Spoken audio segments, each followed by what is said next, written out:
Theodore Robert Caldwell was born on November 24, 1946, to Eleanor Louise Caldwell, known as Louise, at the Elizabeth Lund Home for Unwed Mothers. His mother was only a teenager at the time, so her parents raised Ted along with their other children. Growing up, Ted believed that his grandparents were his parents and that his mother was his older sister, only to discover the truth from his cousin. At an early age, Ted began to exhibit strange behaviors. Julia, his aunt, recalls waking up from a nap one day to find herself surrounded by knives and a 3-year-old Ted smiling at her. Another alarming artifact was that Ted seemed to be really close to his abusive and hate-filled grandfather, later stating that he identified with him. After the first 3 years of his life, his mother changed her surname and moved to Tacoma, Washington, where they lived with distant cousins. She later remarried and bore 4 more children. Her husband officially adopted Ted after the marriage, changing his last name from Caldwell to Bundy. In later statements, Ted stated that his childhood fantasies of controlling women, saying that he would occasionally get drunk and walk around his neighborhood and peep through windows trying to catch women getting undressed or naked. He would also frequently buy crime or detective comics only to look at the pictures of the dead or mummified bodies. Downhill skiing was also of interest to Ted. He would often forge lift tickets and steal equipment. He was arrested at least twice on accusations of burglary and auto theft. When he reached age 18, the details of his incidents were expunged from his records, which is customary in Washington.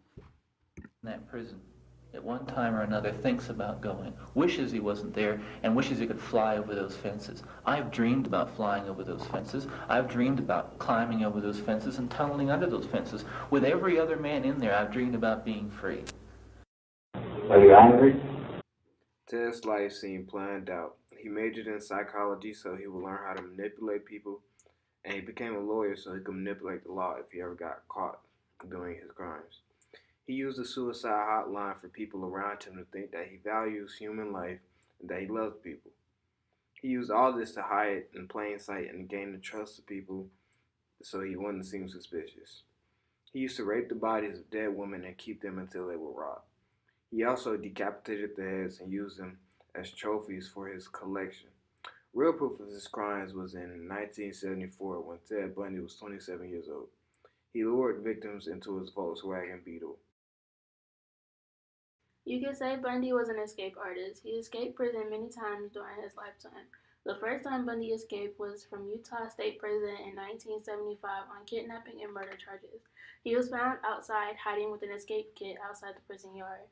In 1977, he was sent to Pickens State County Courthouse and asked to see the library. Since Bundy had been a lawyer and used his psychology skills, he could defend himself in court. Not wearing shackles, he defended himself as a lawyer and took this to his advantage by jumping out of the library window. Through only he escaped for 7 days and was sent back only to escape again on stolen cards and stolen food. He finally got captured in Florida after killing 2 sorority girls and injuring 2 others. In his rage, he later killed a little girl in her bedroom. He had not been captured until he pulled over his Beetle vehicle and listed as stolen and was taken to prison to say he was diagnosed with psychopathy, narcissism, and bipolar disorder. Bundy had been charged with the murders and escapes and finally received the electric chair in 1987 in Florida State Prison at 42 years old.